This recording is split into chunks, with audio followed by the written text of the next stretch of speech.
Economia 4.0.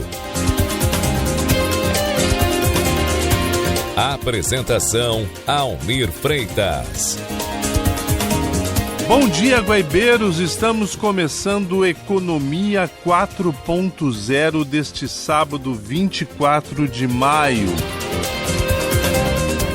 Na mesa de áudio, Jefferson Gomes, na central técnica, Cleiton Lopes e Jorge Brum, e na gerência de jornalismo e esporte, Rafael Sequim. A direção geral é de Claudinei Girotti. Lembrando que o Economia 4.0 é um oferecimento Fê-Comércio, a força do sistema ao seu lado. Crédito consignado CLT é no Banrisul e Sindaergs, Sindicato dos Administradores do Estado do Rio Grande do Sul, o parceiro do crescimento. A cada 2 anos, o relatório O Futuro dos Empregos do Fórum Econômico Mundial fornece uma visão sobre as transformações esperadas no mercado de trabalho global. O relatório aponta que até 2030, cerca de 170 milhões de novos empregos serão criados em todo o mundo, enquanto aproximadamente 92 milhões de funções serão eliminadas devido à automação e digitalização. Isso representa um saldo positivo de 78 milhões de postos de trabalho, evidenciando que a tecnologia também traz oportunidade para a economia global. Por outro lado, os setores que dependem fortemente de processos repetitivos e tarefas administrativas estão em risco. Profissões como operadores de caixa, assistentes administrativos e digitadores são algumas das mais vulneráveis à automação. E se a sua profissão estiver na lista dos que vão desaparecer? Com a gente hoje, na Economia 4.0, Suzana Azevedo, coach e sócia proprietária da Quantum Development. E espero que ela não diga que o jornalismo está desaparecendo. Suzana, bom dia! Bom dia. Não, acho que não. Acho que o jornalismo vai continuar tendo o seu papel fundamental para poder trazer uma análise crítica e conectar os assuntos, não é? A inteligência artificial não vai desaparecer com o jornalismo? Não, eu acho que talvez a inteligência artificial, a pergunta não é o que a inteligência artificial vai fazer, é o que nós vamos fazer com a inteligência artificial. E eu acredito que o jornalismo pode expandir além, não é, na facilidade, como o jornalismo ainda pode expandir além do trabalho individual e trazer mais provocações ainda para quem nos está escutando. Então vejo como uma ferramenta de expandir o trabalho do jornalismo, mas o jornalista, propriamente dito, ele é fundamental. Perfeito, já dá um alívio. Mas vamos para aquela parte assim, e quem está nos ouvindo? A gente falou aqui na introdução sobre algumas profissões que vão desaparecer, né? O que a gente tem sobre isso? Então, o mundo sempre foi cheio de mudanças e de uma forma genérica a gente sabe que as coisas foram evoluindo. Então, a forma como a gente vivia e trabalhava há 1000 anos atrás é diferente de como a gente começou a viver no século passado e a tecnologia, de alguma forma, ela tem acelerado a forma como essas mudanças acontecem. Então, fica mais difícil, às vezes, da gente se adaptar e parece que nunca houve essas mudanças. Então, a partir da tecnologia, essa aceleração aumentou muito e ela faz com que a gente, como seres humanos, coloque em causa o que estava funcionando e o que é que não estava funcionando. A tecnologia, ou seja, é o uso que a gente dá à tecnologia que vai pôr em causa aquilo que existe no sentido de trazer mais eficácia, trazer mais eficiência, trazer mais resultados e também trazer mais impacto positivo para as organizações e para a sociedade. Então, sabendo que a tecnologia é o vetor que mais acelera essas transições, o que a gente sabe é que a tecnologia tem que ser parte dos currículos de todos nós, ou seja, tem que ter alguma literacia tecnológica de base desde que a gente está na escola para poder não ser levado por quem sabe de tecnologia, porque a tecnologia em si ela não faz nada sozinha, ela faz porque tem outras pessoas que estão operando. Claro, não é? Então, como é que nós, de alguma forma, trazemos essa clareza que está dentro no escopo daquilo que nós controlamos e podemos influenciar, onde a gente coloca o nosso foco. Então, ir buscar para ter mais literacia tecnológica e entender tanto dentro da organização como fora da organização, quer eu seja um funcionário CLT que trabalha dentro de uma empresa, quer eu seja alguém que sou empreendedora, não é? Vendo essa aceleração, ir de iniciativa própria, com um certo nível de protagonismo, tentar entender o que é que está acontecendo e tentar buscar formação pessoal para entender como é que funciona a tecnologia, como é que ela pode afetar no sentido de poder ser um risco, mas também entender como é que eu posso usar a tecnologia a meu favor, para ser mais eficaz, para ser mais eficiente. Então tem uma mudança de paradigma, não só ir buscar a tecnologia de um lugar de algo que me vai atrapalhar como algo que antigamente a gente dizia, a tecnologia é para os equipamentos, para as máquinas, para as organizações. Agora ela está tão espalhada, não é? O acesso ela é tão espalhado, tão granular, que ela também serve para ser utilizada pelo indivíduo.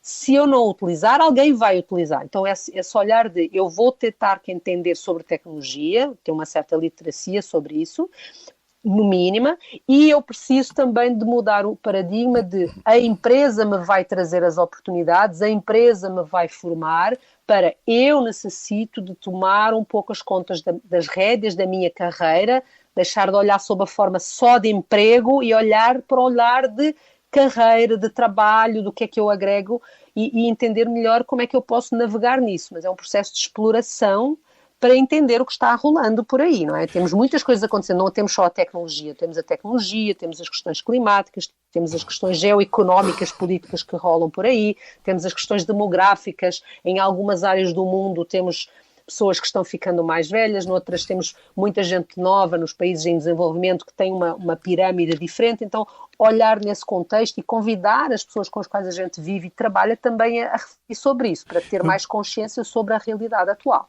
Pois é, a senhora falava aí sobre essa questão e me parece bem importante, assim, sem confessar a minha idade, mas eu sou do tempo em que a gente datilografava em máquina de escrever. Depois vieram as máquinas elétricas. A gente em algum momento disse para as pessoas que funções como digitadores era a função do futuro.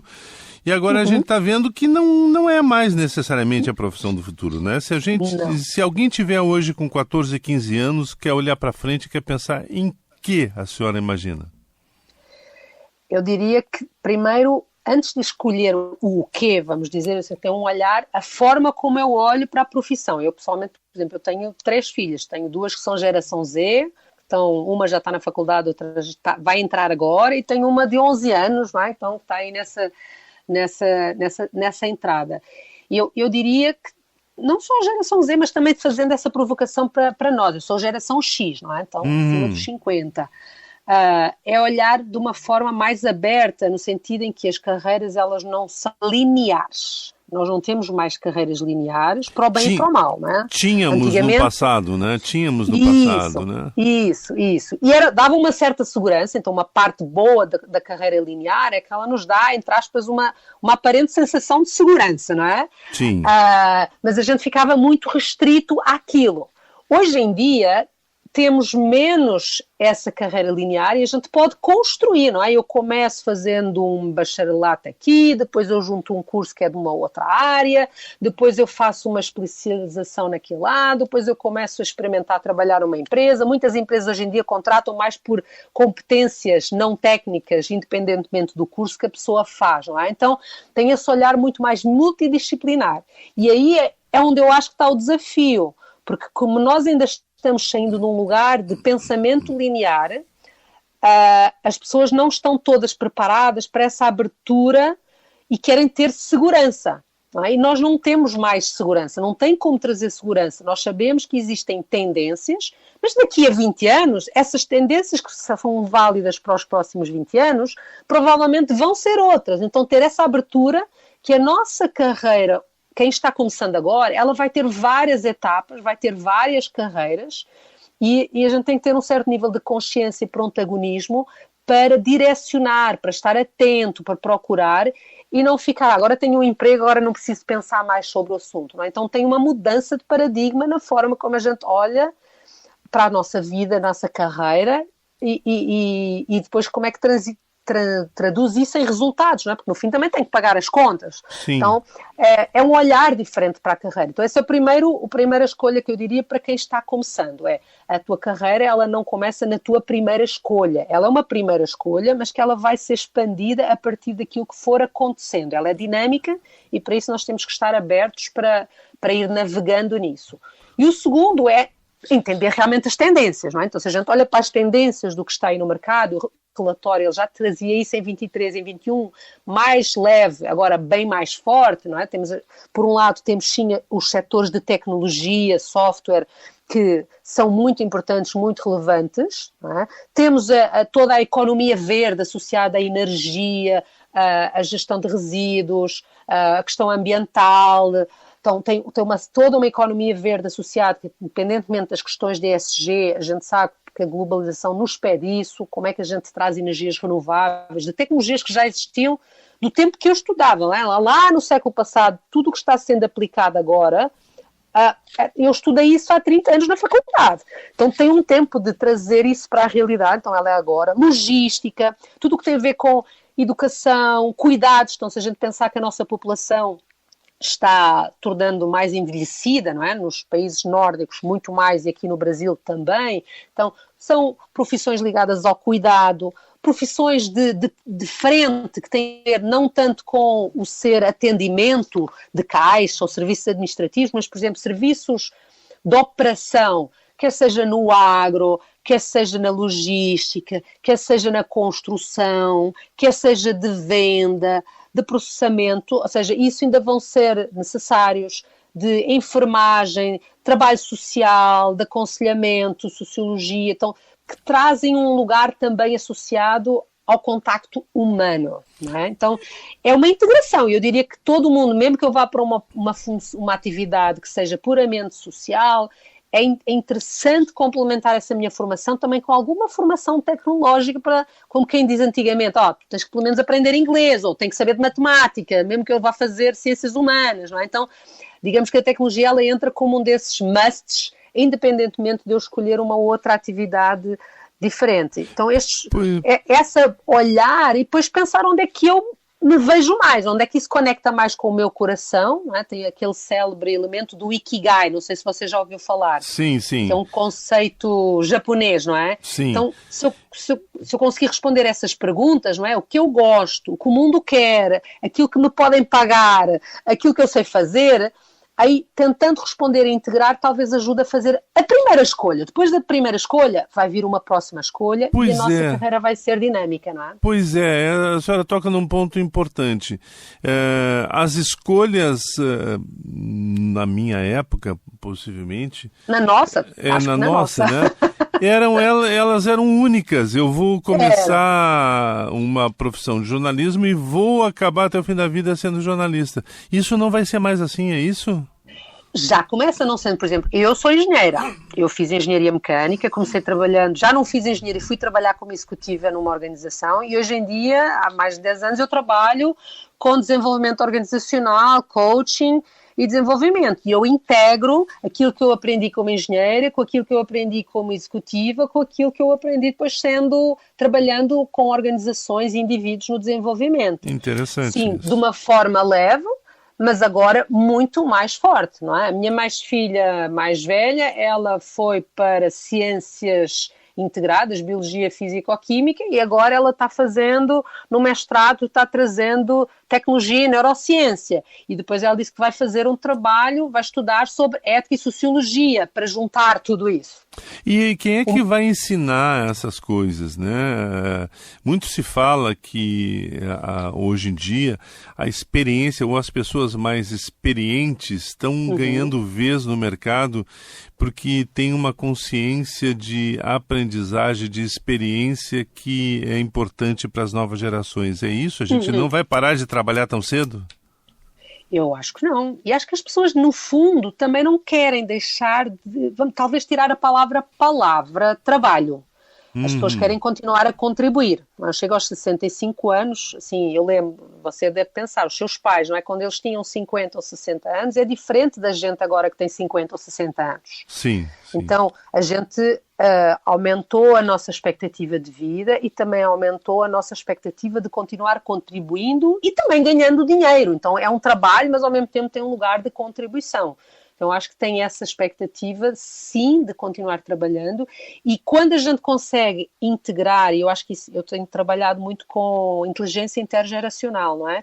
Quando as organizações, as próprias sociedades, os governos, fomentam de como é que a gente traz a experiência e a maturidade dos mais velhos, para não ter que inventar a roda, para não ter que repetir erros que a gente já sabe que eventualmente não são necessários.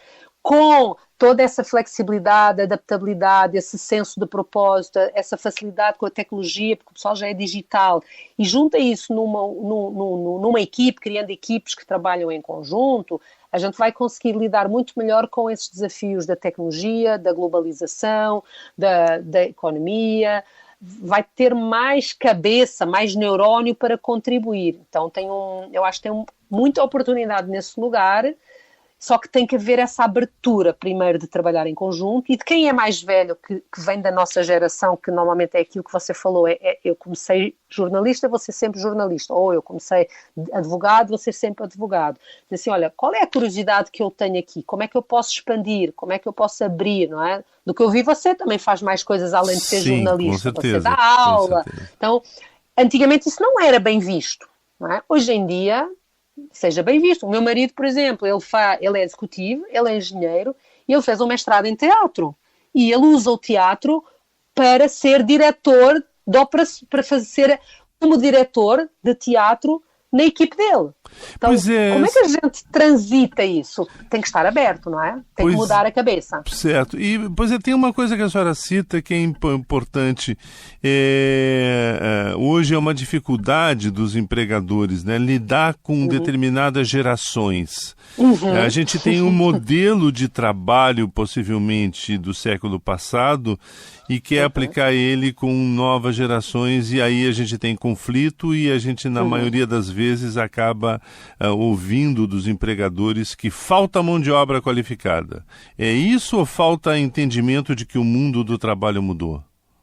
Eu diria que as duas coisas. Vamos lá, acho que o entendimento do mundo mudou, não é? Você é jornalista, deve falar com muita gente diferente, então imagino que também deve ver isso. Então o mundo, a forma como a gente vivia o mundo, as crenças do que era certo, do que era errado, pelo contexto, não é? Quando a gente nasceu lá no século passado, no pós-guerra, num ambiente em que achava que o mundo ia ser tudo mil maravilhas, que nunca ia haver problemas, que era sempre crescimento. E hoje em dia as crianças, os jovens, estão num mundo em que é tudo complexo, isso gera uma expectativa diferente.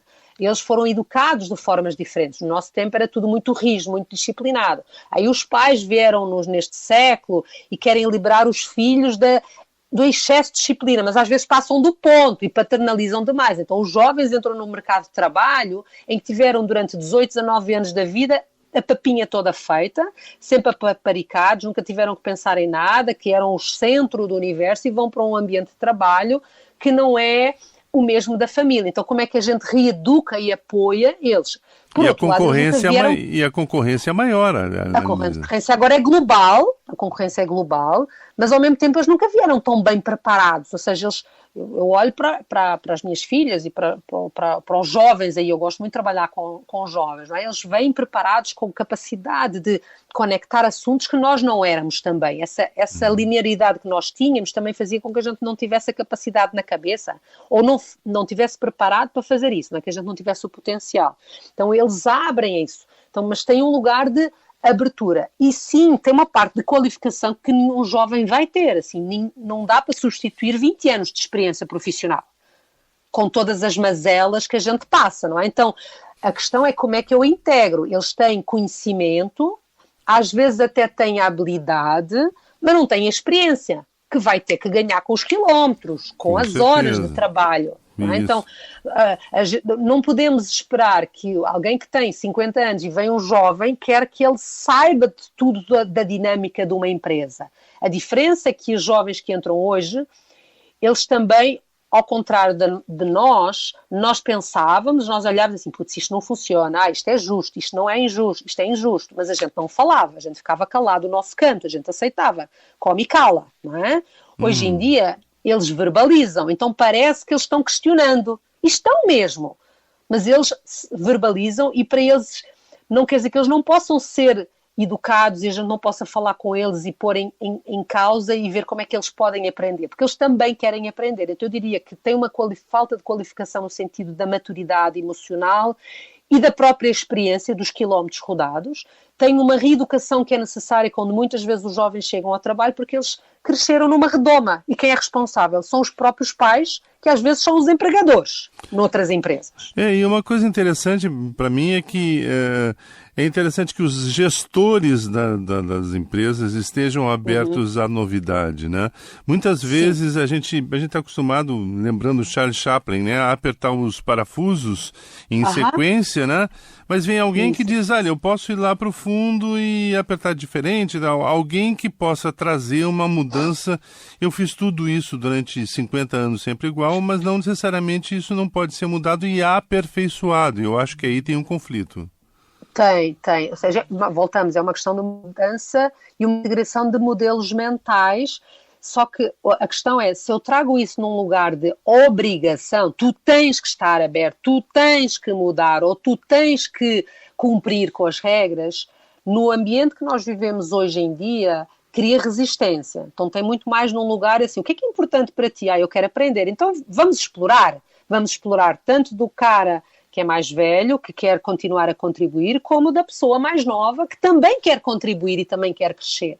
Então, cabe ao gestor ser esses orquestradores, esses facilitadores do diálogo, criar também alguns eventos, algumas estruturas que promovem essa interação e essa troca de competências e habilidades, que depois vai gerar experiências compartilhadas e vai gerar as mudanças das atitudes que são necessárias, não é? Então, por exemplo, o próprio relatório, a gente começou falando do relatório, o relatório ao mesmo tempo que fala do aspecto da tecnologia como promotor e acelerador dessas mudanças, ele também traz que nas empresas as competências humanas socioemocionais continuam a ser as mais relevantes, não é? Então, se a gente e as mais difíceis, né? E mais difíceis de desenvolver, porque a gente não é 2 mais 2 igual a 4, não é? Se você pensar nas empresas, e estatisticamente, mais de 50% das demissões, quer seja porque eu demito, quer seja porque a pessoa se demite, mais de 50%, chega a 70%, 80%, não é porque a pessoa não tem conhecimento técnico, não é porque a pessoa não entrega o resultado, tem a ver com comportamentos, atitudes, quer seja de autogestão, quer seja de relacionamento interpessoal, quer seja de olhar integrado de negócio. Então, essa complementaridade que antigamente também não era necessária, hoje em dia ela às vezes é um fator de sucesso tão grande, maior, principalmente para níveis de média gestão para a frente, para poder prosperar no sentido de carreira, de aceder a cargos de maior responsabilidade e com isso ter mais impacto, mas também de continuar aprendendo, continuar se desenvolvendo, não é? Com certeza. Então, estamos a falar de um ambiente, de um mundo hoje em dia que traz complexidade pela necessidade de integração. Não é mais ou eu faço isto ou eu faço aquilo, é como é que eu integro. Não é? Tem um exemplo que para mim foi muito, eu não vou dizer chocante, mas foi muito interessante.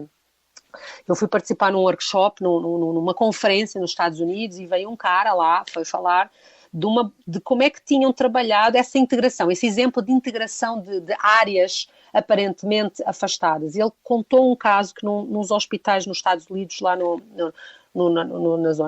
na zona leste, ali ao lado de Boston, eles queriam revisitar, estavam com bastantes problemas nos centros cirúrgicos. E aí alguém teve a ideia de pensar o que é que seria algo equivalente a um centro cirúrgico, que é algo de muito, tem que ter muito cuidado, é tudo cirúrgico no sentido milionésimo da coisa, tem que haver muita sintonia entre as pessoas que estão dentro daquela sala ou fazendo uma operação. E aí a ideia que eles trouxeram foram convidar, não sei se você já ouviu esta história, foram convidar pessoas que trabalham na Fórmula 1 na organização dos pit stops. Exato. Então, o que é que um pit stop da Fórmula 1 tem a ver com a operação num centro cirúrgico? Objetividade. Tem objetividade, tem a integração entre os membros da equipe, tem como é que chama? A sintonia que tem que haver, a definição clara de papéis, ou seja, tem um montão de elementos. E eles promoveram eventos mútuos em que trocaram ideias de como é que eles se organizaram e eles conseguiram melhorar consideravelmente a eficácia, a eficiência e inclusive a reduzir os riscos que tinham dentro dos centros cirúrgicos. Com certeza. Guaibeiros, nós chegamos ao final desse Economia 4.0, desse sábado 24 de maio. Eu queria agradecer imensamente a Suzana Azevedo, coach e sócia proprietária da Quantum Development. A gente podia ficar falando aqui durante horas. Podia. Suzana, muito obrigada. Muito obrigada, hein? Um bom dia para você, um bom final de semana. Obrigada, bom dia para todos, bom fim de semana.